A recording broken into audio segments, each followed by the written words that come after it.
Hello, everyone. Welcome to Influitive Live. And this session is inside Cisco Americas Customer Advocacy Program. I am joined by Alex Kohut of the Cisco team in the Americas. Welcome, Alex. Thank you so much for having me. I'm super excited to be here today. Awesome. It's great to have you. So let's dive right in. Tell us a little bit about the Americas growth marketing team and your role. Sure. So Americas Growth Marketing is one of our regional field marketing teams. So you'll see our model replicated in both EMEA and APJC. And we work directly with customers, partners, and sellers. So it's our job to help drive business priorities in region and support our sales teams so they can, ultimately grow deal sizes and close business faster. So I've been with Cisco for about 5 years now, the first year as an intern, and then the last 4 years full-time, all of which has been spent in America's growth marketing. And in terms of my current role, I'm the community manager right now for the Gateway Americas, which is our regional customer advocacy program. And so do you have other members on your team that are also working in this area? Yes. So within America's Growth Marketing, or what we call AGM for short, our team for advocacy is pretty small. We have myself, the community manager. We then have a customer advocacy leader for the region, and then a customer story specialist. And really the three of us kind of represent advocacy within region, and that's replicated within the other two regions as well. And then we have a dotted line, we are a dotted line to our global customer advocacy team, which has been growing each year. And right now we have really great representation at both a regional and a global level, which for a company like Cisco is super important because we're a really big company. So a few years ago, customer advocacy started with one person, and now between our regions and our global team, I think we have about 20 people worldwide with a dedicated focus on advocacy. So yeah, there's just been tremendous growth, and it's been great to see. And that one person, is that Christina Maluzzi? It is, yes. The Gateway, was her brainchild, and she's really the pioneer for customer advocacy at Cisco. So Alex, maybe just share with the audience a little bit about the dynamics and how you work with other geos for supporting the global program, the Gateway. Mm-hmm. Sure. So on the advocacy side of things, like I mentioned, the Gateway is replicated across our three regions. So we have the Gateway EMEA, the Gateway Americas, and the Gateway APJC. All of them are owned and run in region, and then our global customer advocacy team ensures that there's consistency between the hubs and making sure they have the same relative look and feel. In terms of making the Gateway come to life, it's really important to have strong partnerships and connections in region. So I work cross-functionally to get content and activity input across teams within America's Growth Marketing and then outside of our organization as well to make sure we're aligned to things like events, product launches, brand announcements, et cetera. So it's my job to really make sure I know what's happening at an architecture segment and industry level. And I meet with each of those teams, which I think it breaks down to about 50 different people once a month to get an understanding of what the next 30 to 180 days looks like for their team, what are their priorities, what new product launches are happening, and so on. And then after that monthly sync, they will send content input. And it's my job to then take that content and marry it to different asks of advocacy within our challenges. So for us, again, it's super important at a regional level to be 100% aligned to what's happening. So we are actively using our community as a channel to amplify key content and activities and really leverage our advocates to grow Cisco's brand through their voice. So just to put it into perspective, last quarter in the Gateway Americas, we published right around 450 new challenges, which nets about 5 new challenges per day. So it's a lot of content, it's a lot of different teams, but again, having that integration is really what makes the program come to life. Wow, that's a lot of challenges per day. Are you developing those on your own, or are you working with other content developers? So that's a good question. It's kind of a mix. So I'm working with the content developers who, the content they create, you're going to see them on Cisco.com, you're going to see them on social media. A lot of it is very technical in nature because our main audience, they're IT engineers. So it's my job to take that content and have a good understanding of, okay, what would perform best if we're going to ask the advocates to share on social. Typically, we use, anthem videos or content that's kind of part of our brand story, things like that. If we're going to have a piece of content we want to quiz the advocates on, that might be more technical in nature, like a white paper. So it's kind of a give and take and a back and forth where I work with the content teams to get the content, and we will talk about, okay, what are those best asks to marry, and then I ultimately, go off and help create those challenges and bring them to life, and then show what the performance looks like. Super. How about telling us a little bit about the use cases that your program is trying to support? There's a lot of different, whether it's referrals, references, you tell us, what are some of those use cases? Sure. So I guess to give a little bit of, backstory. So Christina Maluzzi, who we were talking about before, she leads customer advocacy globally at Cisco, and she's really the person who came up with the idea of the gateway originally. And one of the things that she always talks about when we discuss why a program like the gateway is necessary is this idea that customers trust each other, and they want to hear from each other, not us. And at Cisco, we're really good about talking about Cisco. It's kind of this customer out approach. And we kind of start realizing, okay, this is not good enough today in a day and age where customers are going to places like social media or peer review sites to make purchasing decisions. So we really needed to change and become customer in. And we realized, on Christina's journey to make this come to life, she was finding customers that had like the Cisco logo tattooed on their body or their Cisco certification number tattooed on them. And you can actually Google this and find pictures of that.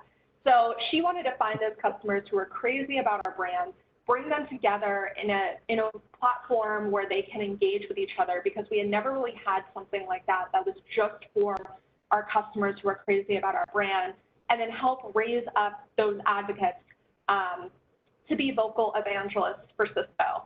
So I know that's kind of an all-encompassing use case, but that's really what we're after, is harnessing the power of our customers to do the selling for us, because they have a lot more influence with our other customers than we will ever have. Agreed. Are there particular challenges or campaigns that stand out in your mind that support that initiative? Sure. So we kind of look at it holistically. So we want to have our our technical content. One of the things when we talk about the gateway, we want our advocates to come here and get the content they need to do their jobs as IT engineers, network engineers, whatever it might be. On the other hand, we also want them to come to the gateway and have fun. And so we want to make sure we have a really good balance between technical content and fun, engaging content where they can just enjoy themselves, get away from the day-to-day stresses. That's even more relevant right now, I think. So it's really about having that balance. And what we found is that if you do that really well and you marry the fun with the asks and you build them through a journey, you can kind of do both at the same time. So right now, for instance, we have a summer vacation campaign. We always do a campaign over the summertime, and it's tied to this idea of going on a virtual vacation. And each week we are traveling virtually to a different Hall of Fame. And each challenge is, about whatever the Hall of Fame is, the Baseball Hall of Fame, the Basketball Hall of Fame, and we're building up so at the end of that Hall of Fame, we will have a big ask like provide a testimonial, do a product review, raise your hand to do an upshot story. I think another one was share on social media. So the campaign is about 5 or 6 weeks long, and the beginning, right, is talking about that Hall of Fame, building them up, and kind of the final climax is getting them ready for that big ask of advocacy. So we really try to marry that into everything else that's going on. So it's not overwhelming, and you don't log into the hub as a new advocate and immediately are asked to do, 10 product reviews, which is a really hard thing.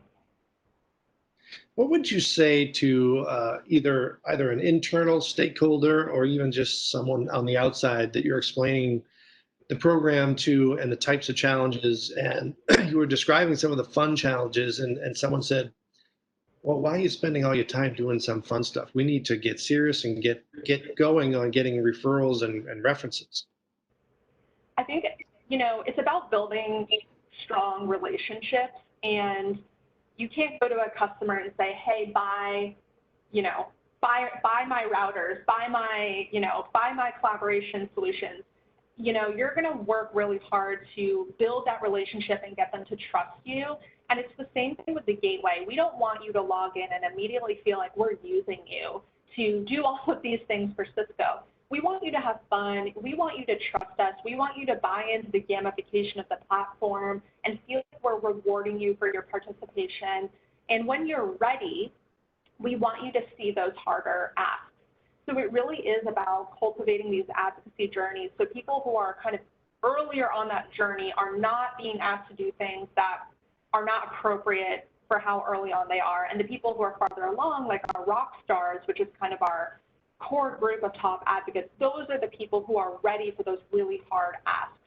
So again, it's all about finding a balance and making sure that we very strategically cultivate those different advocacy journeys. That's an excellent answer. So you sound so wise beyond your years. I'm just curious, when this program began, did you raise your hand to lead this program, or did someone tap you on the shoulder to do it? So it kind of, I kind of got tapped on the shoulder. It was a little bit serendipitous. But before I was working in the world of advocacy, I was managing 2 of our customer loyalty programs. And it just seemed like a very natural segue to kind of move from loyalty into advocacy. So the Gateway EMEA was the first regional hub that was launched several years ago. And when there was discussions to launch a version for the Americas, I was asked to kind of be a part of that launch, which is pretty crazy. That was about 2.5 years ago now.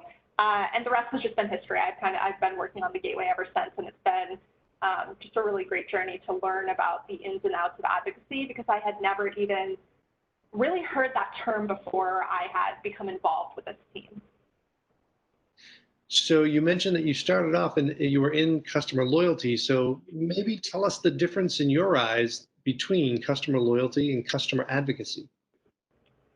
So I heard this somewhere once, that a loyal customer thinks that they have chosen the right brand. And a customer who's a true advocate or evangelist knows they've chosen the right brand.